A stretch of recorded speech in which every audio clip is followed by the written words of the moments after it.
라이프스타일 변화에서 로컬과 지역 발전의 길을 찾는 연구자 모종린입니다. 오늘 리뷰해 볼 것은 바로 오프라인의 미래입니다. 지난 20년간 오프라인의 가장 두드러진 변화는 골목 상권의 부상이라고 해도 과언이 아닙니다. 최근에는 지역 특색을 살린 로컬 상권에서 시작해 새로운 산업단지가 형성되고 이를 통해 지역 경제가 활성화되는 일까지 일어나고 있습니다. 로컬은 어떻게 오프라인에서 경쟁력으로 작동하게 된 걸까요? 과연 우리가 로컬에서 발견할 수 있는 새로운 동력은 뭐가 있을까요?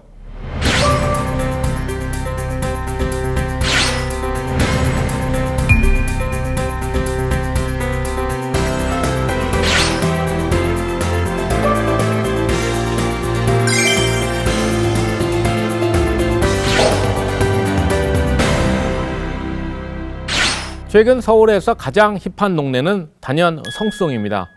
MZ세대의 마음을 사로잡기 위해서는 성수동 공략이 필수라는 말까지 나오고 있습니다. 불과 50년 전만 해도 성수동은 서울 제조업의 심장으로 불렸습니다.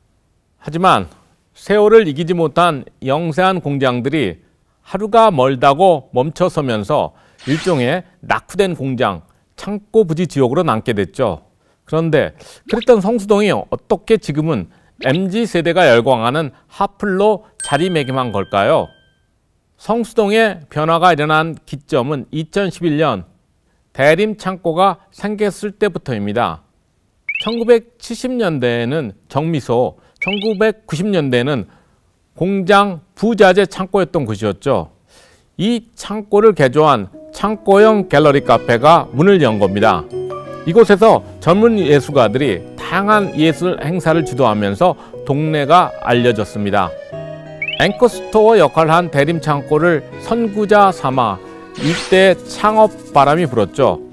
인쇄소나 정비소를 리모델링한 공방과 카페들이 대거 생겨났고 주인 잃은 공장과 버려진 창고에서 이름 모를 디자이너의 패션쇼가 열렸습니다.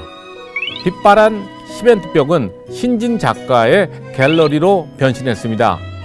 그렇게 낡은 공장 건물과 오래된 붉은 벽돌 건물들은 그 자체로 성수동의 아이덴티티가 된 겁니다. 젊은 세대들이 많이 이용하는 트렌디한 상권이 되면서 동네 분위기가 달라졌고 에너지 넘치는 청년들이 점점 모여들어 낡았던 동네에 생기를 불어넣었죠. 이제 성수동 거리 곳곳은 소위 힙하다는 가게들이 즐비해 있습니다. 그리고 성수동은 최근 팝업 스토어의 성지로 입지를 확고히 하며 2030 세대에게 하나의 체험 공간이자 놀이 문화 공간으로 자리 잡게 됐습니다. 팝업 스토어란 짧은 기간 운영되는 오프라인 소매점을 뜻하는데 임시 매장이란 개념에서 최근에는 한정된 기간에만 특별한 경험을 제공하는 공간으로 의미가 넓어졌습니다. 최근 대기업 유통업계는 특히 팝업 스토어 마케팅에 푹 빠졌습니다. 새로운 브랜드나 상품을 알리기 위해 외관부터 내부까지 눈에 잘 띄도록 개성 있는 인테리어로 장식하고 반짝 운영한 뒤 철수하는 게 특징입니다. 마음에 드는 장소를 보면 사진을 찍어 SNS에 올리는 MZ세대가 성수동에 놀러가서 인증샷을 통해 자연스럽게 브랜드를 알려주니 거부감 없는 홍보가 가능하기 때문입니다. 그렇게 노후였던 공장들의 동네였던 성수동은 이제 서울에서 제일 힙한 동네이자 대기업의 유통 격전지, 청년 스타트업 성지, 또 문화와 예술이 공존하는 복합 공간으로 거듭나게 됐습니다.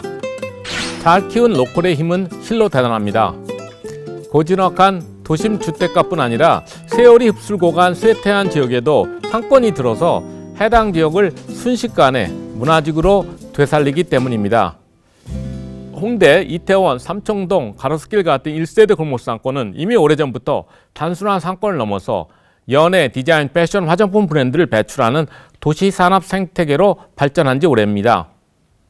외국인들이 꼭 방문하는 필수 관광지이기도 합니다. 오프라인 상권에서 무엇보다 중요한 건 개성과 특색입니다. MZ세대가 쾌적한 대형 쇼핑몰이 아니라 굳이 골목을 찾는 이유를 잘 생각해 봐야 합니다. 남들에게 보이는 자신의 모습과 사회적 성공, 그리고 물질을 중시하던 과거와 달리 개성과 삶의 질, 윤리를 중시하는 것이 MZ세대의 특징입니다. 즉, 로컬만의 가치를 특별한 가치로 인정하기 때문에 그곳에서 소비하는 거죠. 더욱 중요한 점은 단순히 상품을 사는 것에서 그치지 않고 라이프스타일을 소비한다는 사실입니다.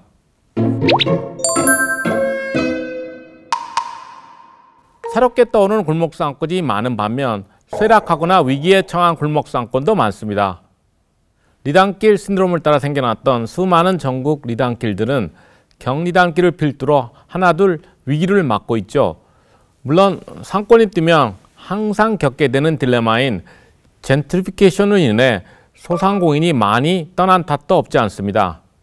하지만 그 전에 장소 특정적 성격이 없는 로컬은 그 이상 발전할 수 없다는 사실을 기억해야 합니다.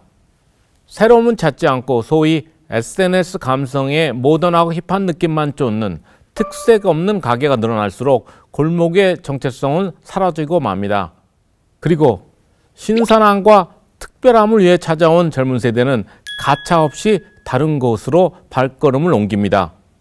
그렇기 때문에 더더욱 동네와 상생하며 로컬 정체성을 고민해야 합니다. 혹시 이게 서울이니까 가능한 거라고 생각하시는지요? 그렇지 않습니다. 로컬이 지역 산업이 되면 오히려 더 놀라운 시너지가 발생합니다. 사람들은 단순히 로컬이 아니라 다양하고 창조적인 크리에이티브 로컬의 매력을 느끼는 거니까요. 한국은 삼면이 바다인 해안 국가입니다. 하지만 매력적인 해변을 보유하고 있는 모든 해안 도시가 고유의 해양성을 활용하고 있는지 생각해 보면 회의적이죠. 같은 생각을 했던 젊은이가 있었습니다. 바로 양양을 젊은 서핑족의 성지이자 동해안의 핫플레이스로 만든 박준규 대표가 그 주인공입니다. 진짜 청춘을 위한 바다, 아름다운 해변을 만들고 싶다는 목표를 가지고 강원도 해변가를 따라 돌았다고 합니다. 그는 어떻게 해야 강원도 동해안 바다에 사람들이 모이게 할 수 있을지 고민했습니다. 강원도의 지역성을 살리고 싶다고 해서 감자나 옥수만 팔아야 할 이유가 없다고 생각했죠. 그리고 도시 생활의 염증을 느끼고 지칠 대로 지친 사람들이 훌쩍 떠나고 싶을 만한 완전히 낯선 공간을 만들기로 결심했습니다. 고심 끝에 원하는 조건은 세 가지였다고 합니다. 첫째, 밤에 음악을 크게 틀고 파티할 수 있도록 민가에서 최소 500m 이상 떨어져 있을 것. 둘째, 해외 휴양지에 온 느낌을 주기 위해 보라카이처럼 일자로 된 해변일 것. 셋째, 드넓게 펼쳐진 백사정의 광경을 연출할 수 있도록 백사정 넓이가 50m 이상일 것. 그리고 이 세 가지 조건에 맞아떨어지는 지역은 바로 양양이었습니다.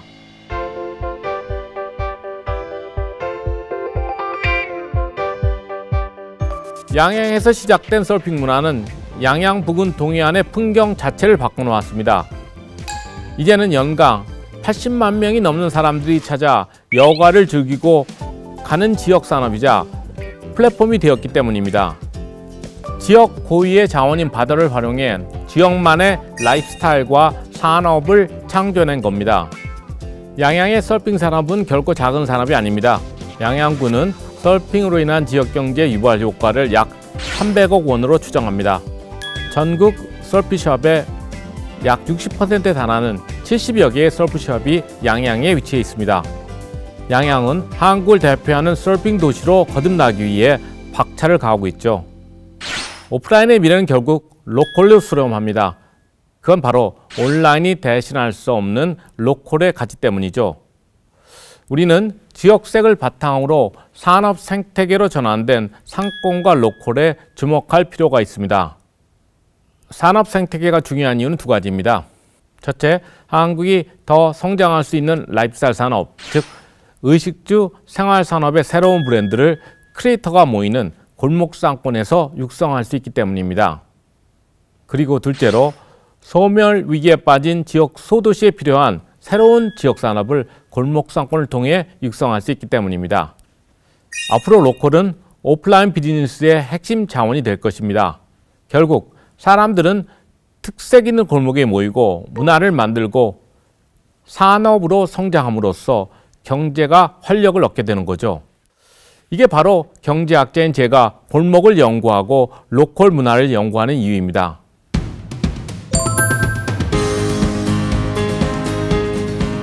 오늘의 한 줄 리뷰는 오프라인의 미래는 온라인이 대체할 수 없는 로컬 컨텐츠에 있다로 하겠습니다.